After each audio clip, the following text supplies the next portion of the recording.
Alam mo, Mr. President, hindi ako maghingi ng tawad. Kagawan mo yan eh. It is your responsibility. Kung kaya ni Marcos Jr. magpa-drug test ng 2 minuto, mahigit ng 2 minuto nung campaign, mga palangga, bakit hindi niya kayang gawin ngayon? Yun yung question natin, bakit hindi niya kayang gawin? Di ba? Ano pang sinasabi nila? Ano pang comment dito? Ito. Makipagtulungan kayo sa Amerika? Di makipagtulungan kayo sa Amerika. Bakit? Issue ba ng Amerika to? Yung pagpupulburo ni Kuting? You know? Dahil inamin nyo na mismo sa video ninyo na si Kuting yun. Okay, tignan natin. Ngayon mga palangga, issue ba ng Amerika ito? Ang pagdudurog. Hindi naman ako ang nagsabi, kayo ang umamin eh. Kayo ang umamin, napakasimple lang, magpulburon test ka. Di ba? Magpulburon test kayo. Okay, tignan natin. At itong anak ni Kuting Jr. Ayan. Ano sabi niya? Nung tinanong daw siya ng media, pathetic attempt to destabilize the administration. Sabi niya, I think it's a little obvious. Asan ang destabilization sa video? Eh sabi nga ni Abalos, mga kababayan, ang layo-layo ng mukha kay Marcos Jr.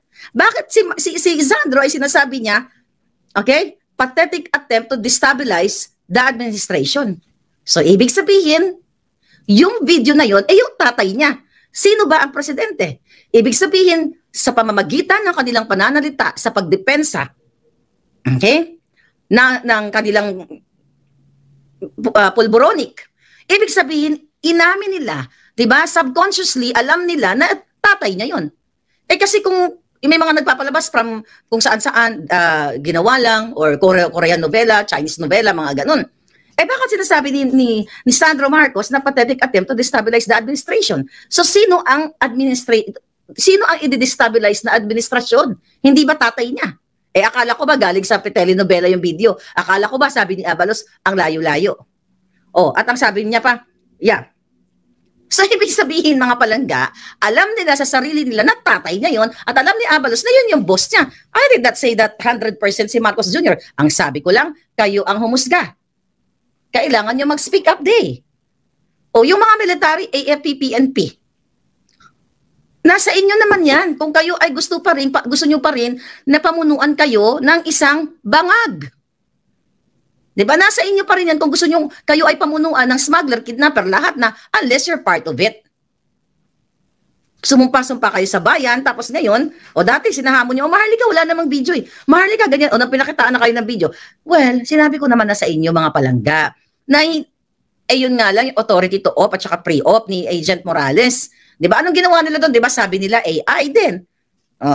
Ano sabi nila? AI din. So, bawat ilalabas natin, mga kababayan, dito, kayo, kahit gaano pa yan ka-authentic, kahit na-authenticate na yan, na-certify na yan, sasabihin pa rin nila ay hindi totoo, deepfake. Kasi gusto nilang kayo ay pagpaniwalain sa kanilang bangag na pag-iisip. Actually, ito ang dami nilang pinakawalang bots, di ba? Sinabi ko sa inyo, si Lisa Tanas ay nagbabayad ng 5 milyon dun lang sa particular page sa Facebook para siya ay purihin. So, chinek ko yung mga comment.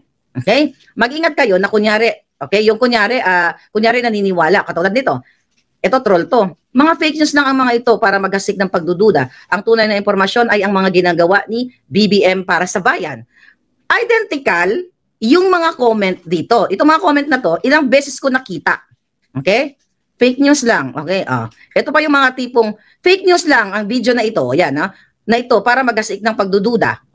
Ibang account pero pareho ng message. Sabi ng isa, fake news ang video na ito at hindi na ito makakapagdulot ng kahit anong kabutihan. Patuloy tayong sumuporta kay BBM. Pag chinek mo yung kanilang mga profile picture, pare-pareho. Walang follower. Yung iba may follower, walang engagement. Alright? So ngayon mga kababayan, sabi ng isa, basta lagi tayong magkasama, mayroong umagang kay ganda. Wag kayong maging biktima ng mga paninira. BBM nagtatrabaho ng mabuti para sa ating lahat. Pag in-scroll mo na naman pareho ang message, wag tayong maging biktima ng paninira. BBM nagtatrabaho ng mabuti para sa ating lahat. Doble-doble. At ito mga palangga, gusto nilang kontrolin ang naratibo sa social media kasi hindi nila mapigilan yung sabi ko nga, ang wildfire ng impact nitong video na ito. My God, Abalos, ba gusto mong papulburon test? Ganyan ka. Natataranta ka. So ngayon, tignan ninyo, tinatakot kayo. Yung kay Spokes Roque, yung pag-post niya, dinilit. Okay? Natanggal. Pero hindi nila kayang ampatin lahat. May mga matanggal man ng mga ibang post nito, pero hindi nila kayo lahat eradicate. Kasi kayo dapat ang mag-eradicate sa bangag na gobyerno. Mahiya naman ikaw, Gibo, Abalos, Marbil, Browner, Aw-Aw. Okay? Kayo ay pinamumunuan ng NAGVA. At kayo na rin mismo ang umamin na ito ay destabilisasyon ng gobyerno, ay ng destabilisasyon sa administrasyon, pero ang palabas ninyo hindi si Bangag. Hindi ba dapat kung ito ay Chinese character, ay Chinese personality or Korean personality or Russian personality, hindi ba dapat yun ang destabilize? Di ba? Hindi dapat ang target is Russian, Chinese, or Korean? Di ba? Pero kasi alam nyo sa sarili nyo na natatamaan kayo dahil ang mga tao ay hindi na po tanga. At wag niyong idadahilan na ito ay panahon pa ni Kopong-Kopong. Yung Rolling Stone nga, di ba? May article na yan, bata pa lang si Kuting, bangag na. At bakit ayaw niyong kasuhan si Nikki Cosseteng? Yaan ang matalas na sinabi na si Marcos Jr. ay nagpupulburon. Di ba? Di pa matori yan. Bakit hindi niyo sa kasuhan? Bakit ako tinatarget ninyo? At bakit kayo, sabi ko nga, ano tawag dyan? Simulcast or simultaneous kayo sa pag-react. O, tignan natin. Ano pa yung reaction nitong mga honghang? O, ito ang una pa lang nag-react, yung DND. Where's that? Ano yung DND? Okay, I think ito, DND, yung reaction ng DND. Okay, DICT. Alright. A video has been circulating on social media shows images that intend to cast aspersions on public figures. Who is the public? Sinong public figures? Kung ito mo kabobohan ninyo, palangga, mga kababayan, mga matatalinong abogado dyan, please, mag-comment kayo dyan. Ito sabi ng DICT. A video has been circulating on social media which shows images that intended to cast aspersions on public figures. Ibig nyo sabihin, kapag like ako, mag-post ako ng kung sino mga public figures, magre-react kayo? Wala nga pangalan eh. Public figures, ba't ayaw niyong pangalan ng Marcos Jr.? Pero hindi kami tanga. So ibig sabihin, pag naglabas kami ng mga video na magre-react ang DICT, kasi hindi niya naman nila tinumbok na si Marcos Jr. eh. O sabi ng DICT, the DICT has asserted that it is a poorly designed deepfake video that can easily be identified using simple tools openly available online.